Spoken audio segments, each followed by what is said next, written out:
네, 안녕하세요. 대기업의 이경민입니다. 오늘은 흥국 F&B를 같이 보도록 할 텐데요. 흥국 F&B가 주류 사업에 출사표를 냈습니다. 이제 후발주자로서 주류 사업이라고 하면 또 퀘스천 마크가 던질 수 있는데, 아니, 다 죽어가는 주류 시장에 왜 갑자기 끼어들까? 이 생각이 또 들 수도 있는데요. 그래도 뭐 나름대로 계산을 하고 뛰어들지 않았을까라는 생각을 했고, 그러면은 어떤 가능성을 열어두고 어떤 사업성이 있을지, 경쟁력이 있을지, 뭐, 나름대로 계산을 하고 또 시장에 진출하려고 하는 것 같으니까 그런 다각적인 분석을 통해서 또 향후에 어떤 결과까지 낼 수 있는지도 좀 살펴보려고 합니다. 바로 보시면 기존의 흥국 FMB는요, 과일 농축액이나 음료를 만드는 데 필요한 그 소스 그런 것들을 원액 같은 거를 카페나 이런 유통시장을 통해서 판매를 하고 있죠. 그래서 기존에는 이제 카페 토탈 솔루션이라고 해가지고 그런 회사로 잘 알려져 있는데 최근에 이렇게 국제 주류 시장에 박람회에 참가를 하면서 또 주류 시장에 진출할 계획까지 이렇게 포문을 연 건데요. 그러면 이렇게 후발주자로서 경쟁력이 있을까? 이제 지금 들어가도 될까? 뭐 이런 생각이 또 들 거고, 이 사업성 면에 있어서도 많은 유지만 좀 잘하고 매출만 하던 거나 잘하지 이런 생각도 들 수도 있을 것 같아요. 그래서 이제 한국 FM 입장에서는 또 생각해 봤을 때 뭐 예를 들면 카페 토탈 솔루션을 또 제공을 하고 있으니까 그러니까 업계 전반의 인지도가 또 많이 쌓였잖아요. 그래서 기존에 있는 카페나 레스토랑 이런 네트워크를 이용을 해가지고 주류까지 판매하려고 하지 않나라고도 이제 자연스럽게 생각이 들게 되고요. 그래서 또 기존의 B2B 네트워크나 이제 유통망을 활용해서 초기 시장에다가 이제 진입을 하면서 주류까지 그런 거죠. 이제 카페에 필요한 원액을 팔면서 근데 우리 술까지 원 플러스 원 아니면 투 플러스 원 이런 식으로 팔 수도 있는 그림을 그려볼 수 있는 거죠. 그렇게 밑에 끼워 넣기가 참 좋기 때문에 그런 걸 또 자연스럽게 활용을 하려고 하는 것 같아 보입니다.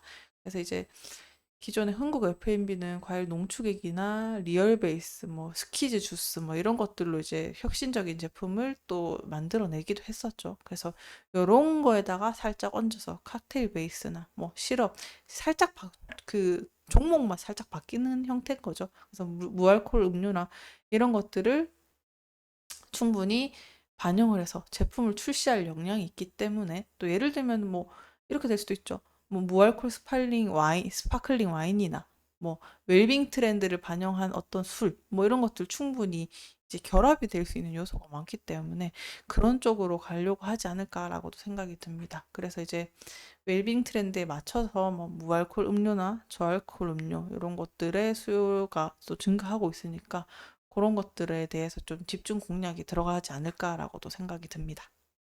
그래서 이제 흥국 FM 입장에서도 이렇게 음료나 이런 것들을 포커싱해서 파는 회사이기 때문에 이런 회사들은 자연스럽게 또 포트폴리오를 분산하는 절차를 구상을 안 할 수가 없는데 그냥 리스크 분산과 새로운 또 수익원을 또 창출해야 되는 시점이기 때문에 그걸 또 대안으로 주류를 삼은 것 같고 어떻게 보면은 뜬금없다고 생각할 수 있지만 안전하게 물밑 작업을 펼치겠다라는 전략이 될 수도 있을 것 같아요.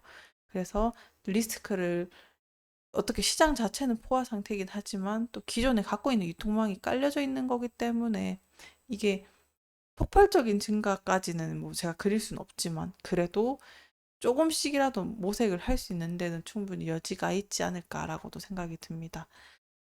자, 그러면 좋습니다.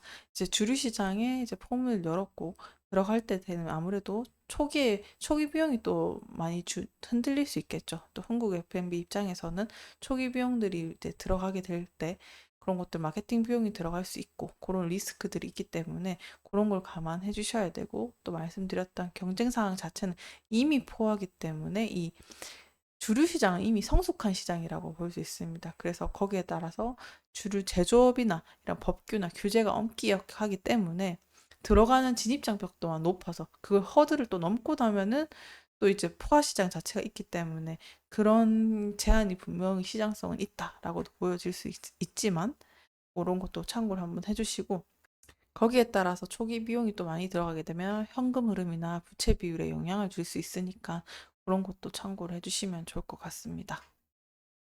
그러면 또 이런 것도 궁금해 하실 수 있을 것 같아요. 뭐 음료나 술 중에 어떤 게 또 마진이 많이 남을까? 이런 것도 생각을 해볼 수 있을 것 같은데요. 일단 기존의 음료는 뭐 과일 농축액이나 음료 이런 것들은 상대적으로 낮을 수가 있고요. 또 이런 거는 대량 생산이 가능해서 규모의 경제, 많이 팔아가지고 막 넘기는 거죠. 그런 식으로 실현할 수 있고, 또 제품들이 이제 간단한 공정을 거치기 때문에 생산 비용이 기존 거는 낮게 유지되고 있다고 보시면 됩니다. 그리고 이제 주류 제품 같은 경우는 특히 뭐 프리미엄이나 뭐 고급 원료 같은 거는 이제 공정 자체가 확실히 복잡해져요. 그렇게 되면서 뭐 발효나 숙성, 증류 이런 것들이 필요하게 되고, 그리고 거기에다가 시간이랑 소비가 분명히 필요한데, 더불어서 주류에 대한 세금이랑 규제가 또 엄격하기 때문에 그런 세부적인 요인이 지출 비용이 클 수 있다라고 또 생각을 해주시면 될 것 같습니다.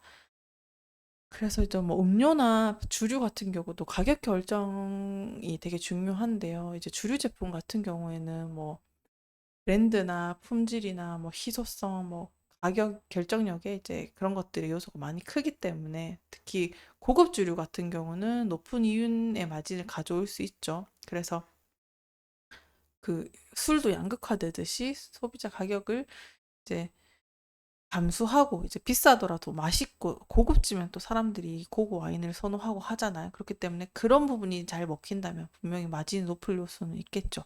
그리고 또 기존 음료 자체는 일반적으로 대중소비재로 분류가 돼 있기 때문에 이미 여기도 가격 경쟁력이 단가 우려치기처럼 세죠. 그래서 이제 박리담회처럼 마진이 상대적으로 좀 낮은 시장이다, 이렇게 보실 수 있겠습니다. 뭐 여기든 저기든 뭐 좀 힘든 건 마찬가지다. 시장 자체가 진입장벽이 낮고 과열이 돼 있기 때문에 그렇다라고 또 볼 수 있겠습니다. 그래서 한국 F&B가 어떤 제품을 집중적으로 사업을 할 건지에 대한 제품의 행방과 또 홍보가 어떻게 이루어지냐에 따라 또 다른 거니까, 사실 이제 유통이 있어서는 참 가능성이 있다고 보여지지만 이게 양가적인 게 동시에 이제 작용하는 것 같아요.